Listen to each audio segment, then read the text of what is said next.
Good morning, good afternoon, good evening, wherever you're consuming this broadcast. Welcome to Ionisms, a simple, slow burn, straight talk about movies, pets, geopolitics, and our favorite cricket. I know it's a wacky combination, but hey, that's the world that we live in mostly. Or that's the world I live in mostly.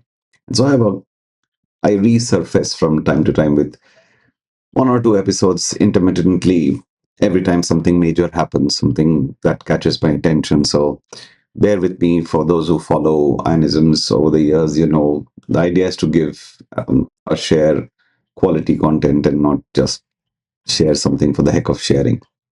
One such event happened last Sunday, and it was historic. And if you have not been living under a rock, you will probably know that I'm talking about the Women's World Cup victory. Yes, Team India won its maiden World Cup victory. The women's team, cricket team, won the first ever World Cup. And it's a watershed moment. And all of that stuff you've heard. So I just wanted to almost like share uh, my sense of joy, even gratitude, some observations, not just about the match, about the players and the impact and the overall, what just happened, purely from a cricketing standpoint. So let's dive right in. From get go, let's just talk about the quality of cricket before we get into individual players and contributions. And I saw some of the league matches with Australia, with South Africa, and I was like, the syllabus hasn't changed. What was the syllabus? They were always very talented, right? There was no doubt about the talent. What I thought was probably at times they lacked the fitness that some of their opposition had, the agility that some of their opposition had. And so while that was still not, while that was an area of improvement, but what for me, the big difference was knowing how to win when you are in crunch situations, when you are in difficult situations. And that's where I thought the game was slipping little by little. The head coach, Mr. Amal Mazumdar, I mean, I've been following cricket for a long time, so suffice to say, is one of the finest under non-capped Indian players in those times. And I refuse to believe this common parlance that they could make space, or probably the timing was difficult. That not the case. I mean, there's a lot of politics that happens along with it. Case to point, Mr. Ambati Raidu's career, look how that turned out to be. If you go back a few years, Mr. Robin Singh, his career, all these gentlemen were very finely talented. Likewise, in women's cricket, there were many such women who were talented, but they didn't make it right to the top. But in general, women's cricket hadn't hit the highs that the men's cricket enjoyed. And men's cricket kind of almost, you can say, pre 2000s and post 2000s is a separate psyche, if you will. And you credit that to Mr. Saurav Ganguly's cricketing mindset more than his batting prowess or ability. I think I appreciated his man management skills, his general street smartness, and the attitude that he brought to the table. I think that was a game changer. I think the women's cricket probably perhaps missed that a little bit. Miss Mithali Raj, and before that, Miss Anjum Chopra, they were all fine players in their own way, but I thought it was probably not their fault completely, but the situations and the circumstances were such that women's cricket was not taken too seriously. And I wonder why. Why did it not strike that if the men's IPL could do so well, why did it take so long for the women's IPL to come? So my thought was, who's going to be the equivalent of Mr. Saurav Ganguly in the women's cricket? And it came in the face of Mr. Amal Mazumdar's coaching. He clearly showed a lot of approaches, tactics, and belief in the team. Not to say, I think Mr. W.V. Raman was the previous coach and some of the others. Not to say they didn't do. Sometimes they say a captain is as good as its team, a coach is also as good as their team. Sometimes it could have probably not landed, even though, as in the message wouldn't have landed, even though they must have been probably saying the same thing. But as it turns out, when stars align, then they align well, isn't it? And so what has happened is the interest in cricket, the advent of WPL, then the whole story has changed a lot over the last few years. And we have been very close. 2017, we lost the finals. And you could see it's like you're trying to light a fire, but it's just not catching, right? And you could see that.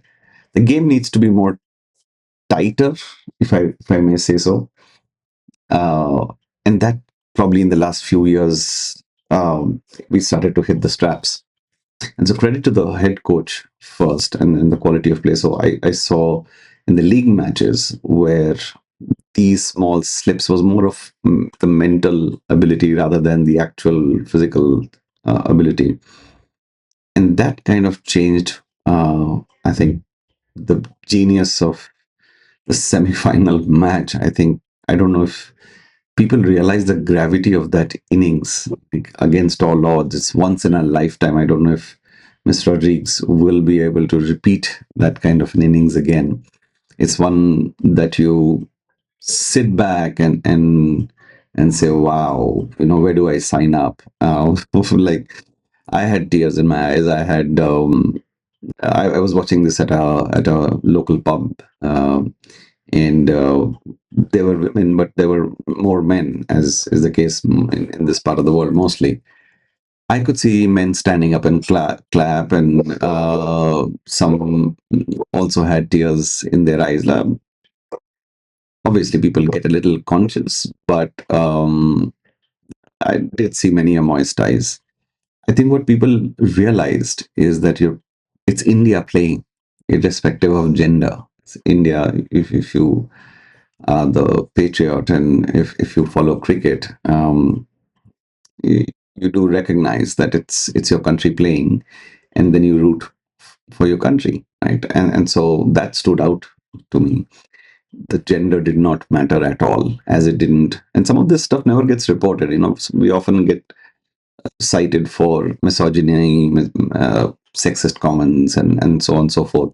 But there's the other side of Indian men as well, which probably doesn't make the news, that there are sensitive men, there are uh, progressive minded men, and quite a few. I'm talking about a local pub for crying out loud. So it was something to. I mean, that was the atmosphere, right? So kudos to you if ever the women's cricket team listens to this podcast. Congratulations to you for the level, the bar that you have raised, where you've drawn in people from all walks of life to cheer for you.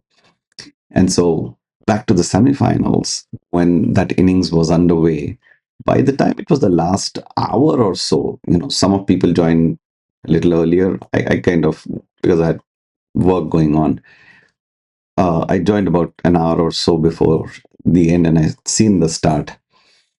Um, I was like, this is the nervousness that you get where this could work, but more often than not, history tells you that it hasn't. And so you're in the dilemma phase that this might just again become too near yet too far, and so you don't want to jinx it. And so I was just counting on all the check boxes of the superstitions that we follow for the men's game. Guarantee you, I kid you not, all 10 on 10 checkbox triggered, right? Sit in the same place, don't switch anything, do what you're doing, say the all the other idiosyncrasies that creep up. And I was actually reflecting on it once the match was over, and I was just smiling to myself and like, that really evoked a lot of emotions, right? Not just the energy, the camaraderie, the freedom with which the players were playing, the way they were diving around in the field. They had some misfields, and you were feeling equally frustrated. And you got sucked into the environment. You were playing with them, right? And that to me was achievement of high quality cricket. And I do believe, for some people, they compare the men's sport being faster, more aggressive. I think the way to look at women's cricket is to look at it as more of a different sport. You don't look at it the same lens, much like how you don't look at women's tennis the same way as men's tennis. And because women's tennis has flourished for a slightly longer time with that much more attention and money, their game has raised the bar and competitiveness and the quality of tennis. I mean, go back even to the 90s, and we're dating ourselves here, but think of Miss Steffi Graf and Miss Sabatini. Those were, other than the looks part of it, right? And some of us, we started following the game. Like, oh my God, this is a very intense game. And then it followed with Monica Seles, Miss Seles, and then some of the other great players over the years. Miss Navratilova, who can forget, almost I was like completely awestruck to see how could someone be so consistent for so long. And very early, I understood the level of the quality of tennis that lady played was unbelievable.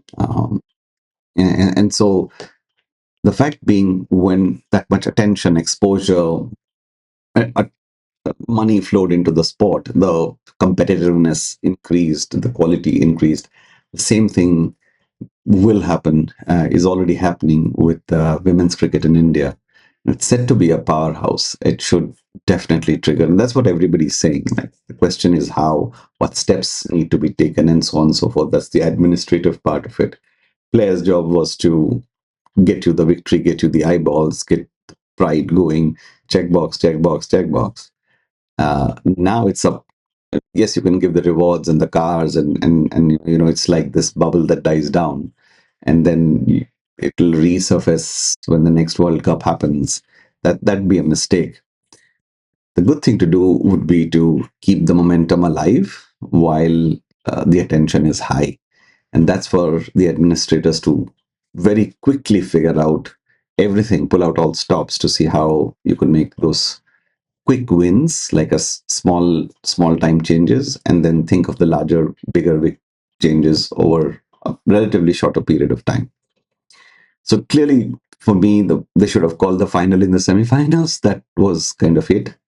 Let's talk about the finals. And the finals was, I think South Africa put a splendid fight. I mean, um, Miss Wolf is her nickname, Miss Wolfart. Laura. I mean, that's like a captain's knock in a pressure cooker final, back to back hundreds. I discovered a new player. I mean, honestly, I'd heard of her, I've seen her briefly, but never really paid that kind of an attention. But when I was seeing her stroke play, the confidence, just middling the ball, I was mighty impressed. I am mighty impressed. Like, this is, there's an elegance to it.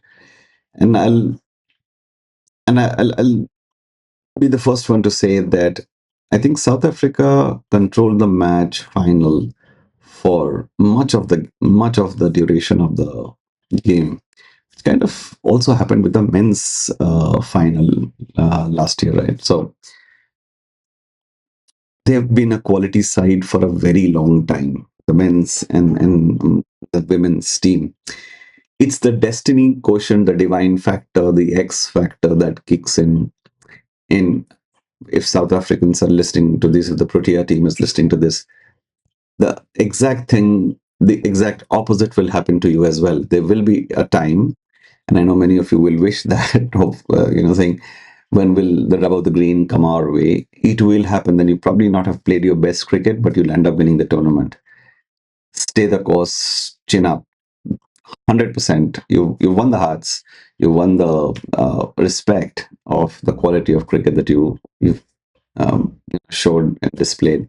So for the sport lover, for the lover of cricket, uh, it was a spectacular show. But like I said, was to be Team India's day that day, and that's how it worked. We had a lot of misfields.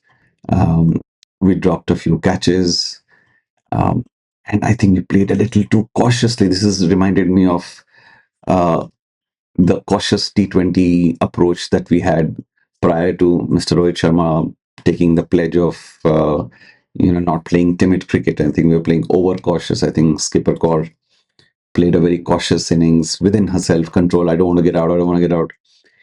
Yes, it is easier said than done. It's a World Cup final, and so clearly you want to make sure that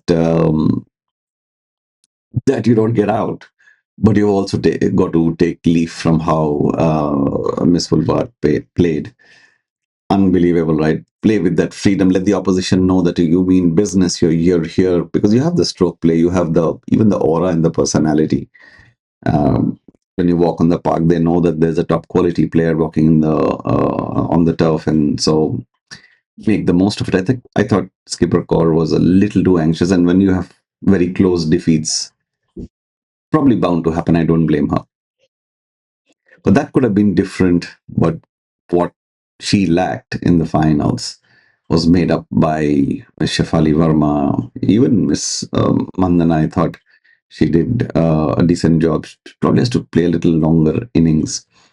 Uh, as did Miss Richa Ghosh and as did Miss Amanjot Kaur even in previous matches. That fearlessness factor is very infectious. It's very appealing, right? And so they did a fabulous job there. And when we were defending, we were under the pump. Like, make no mistake, South Africa was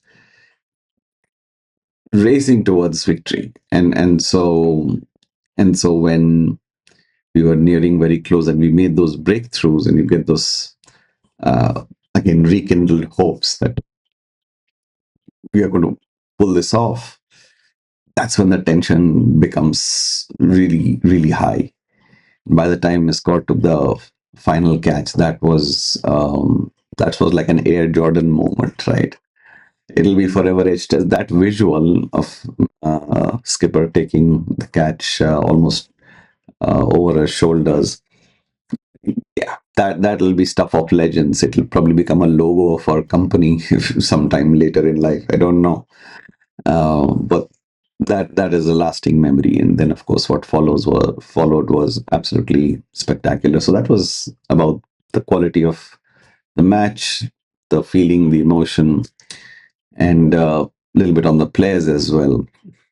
I want to touch upon in the next part, um, purely from a man's point of view, right? How difficult it is to freely comment, appreciate, not that we don't want to, in this day and age of very heightened social media wokeness, if you will. Let me give you the reference to context. I was watching some of the reaction videos on YouTube from other regions, and I think I spotted a Pakistani reaction. um, and so the reaction was, I think that, and I'm paraphrasing, not maybe not exact thing, but what the person was trying to say is, वो इतनी अच्छी batsman है ऐसा women batsman होता नहीं है. So loosely translated, the gentleman found it difficult to articulate that it could be a batter and not a batsman. And he said that she was, look at this woman, she was a great batsman, you know. So people are not quite used to freely expressing appreciation. It's almost like a new vocabulary that one has to appreciate, because especially when you're on air and you're commenting, like I'm trying to, I don't exclude myself. I think I have a fairly decent command over the language, but when I'm trying to freely comment, I get little conscious. So if I say something, do not please misunderstand. It's not out of bad intent or misogyny or any of that thing. It's a genuine situation where we need to see more of women cricket for a longer period of time to be able to get comfortable with the vocabulary that sits well in both um, praise and criticism, right? In both praise and criticism, right? If the player has not done well, look uh, how we comment during the men's match, right? And so one has to be a little more careful on the way we articulate the same thing. It is, and that's where I think if the game is watched more, then people settle into the commentary well. And so the kudos and the brickbats, the bouquets and the brickbats, both will have to become a little more gender sensitive. Um, and I don't know how that's going to work out. Like sometimes we get so ecstatic, right? You hear the shot, that ball was slapped through the cover regions. Saying that in a women's game, you get the drift, right? What I'm trying to say, right? It's a little, one needs a little bit of fluidity. And what will help though is if we have more women commentators. When women commentators are there, they bring in the necessary balance of vocabulary that we men often miss. And so I'd love to hear more um, powerful commentary from women and freely expressing, like a la Ian Bishop or I forget the New Zealand gentleman's name. It's just coming here. It's not coming to my mouth. They are just so expressive. They are so fluid, so fluent, and that has to come out with. I mean, I know there is Miss Isha Guha. There is a few other. Miss Anjum Chopra does a good job, as do some of the other commentators. But uh, you just need that kind of explosive commentary sometimes, and that'll get people going. We will also pick up the vocabulary of what is acceptable, what is not acceptable, what is okay, what is not okay. And so that's big part of developing an audience as well, that they should be able to freely express their happiness, their disappointment. Both will happen, right? You will have situations where you've done very well and then sometimes not so well. The men's cricket team faces a lot of trolling, a lot of criticism, and so there was this untoward incident for where Miss Rodriguez was trolled for thanking Jesus. I mean, like, go get a life, right? For those who criticize that, really low life. That please don't, please don't think that the larger part of the people think that. In fact, it's quite the opposite. Larger part of people don't think that. It's that a few spoiled people, or it could be a propaganda, or could be just a fanatical set of people, which are bad elements in the society, always exists everywhere. So, but that's not the general view. So anybody's absolutely free to thank whoever they believe. And it's a moment of pride, it's a moment of joy, it's a moment of gratitude. I firmly stand by Miss Rodriguez on that. And so that brings me to the next part on what happens now. So all this euphoria, and I just read, I think the Tata folks announced a bunch of cars to them. I wonder why they beat the Mahindras to the cars on this. That was a great opportunity there. But anyway, good on them. Very happy. The team met the prime minister and limelight, and everybody's talking about administrators. What are they going to do now? What's the immediate next step? They can't wait for another year to figure out, okay, let the next World Cup happen. And what if they don't win the next World Cup? The T20 World Cup, I think, is next year. Then what? Then you lose interest and you don't do it. And to be fair, BCCI has taken steps even when the team wasn't doing well. And so right now we need to see some tangible action to create some fan following. Seriously. Like I really couldn't get it why when all the players were here in Mumbai, why wasn't there a victory parade the next day till the Gateway of India or whatever be the case, or call everybody into the say to Wankhede and do a victory lap there and a little bit of bouquets and all that. That could have been certainly done. um, it can still be done. It's not like it happened way back when it's just Sunday and today is like Thursday. And so get that momentum, make the most of the momentum. Do not let the momentum die down, is what I would probably suggest if I, in my little capacity. And as it turns out, if there are women, young girls listening to this, nothing stops you. Like, go out there and express. The platform is there. It is tough. It will be tough, and there you will come across obstacles, but that's the challenge for every sports person, to overcome those obstacles. So wish you well, wish you luck. I'll be rooting for all the people, whether you win or you lose, from the women's cricket. Put up a good fight, like you did. Like, put up a good fight. Give them a run for their money, and more often than not, you will be on the winning side. That's all the time I had for this episode of Ionisms. You know where to reach me. I'm on platform X on hashtag Ionisms. You could leave a comment down below. And if you like this kind of simple, straight talk, consider subscribing, liking, and sharing with some people who think this kind of non-rhetorical, non-jingoistic talk makes sense. I'm an intermittent podcaster, so bear with me on that. But I hopefully was able to give a quality content for you to have spent, and if you're listening this far. With that, till we meet the next time, stay well, stay safe, and keep being hopeful. Cheers.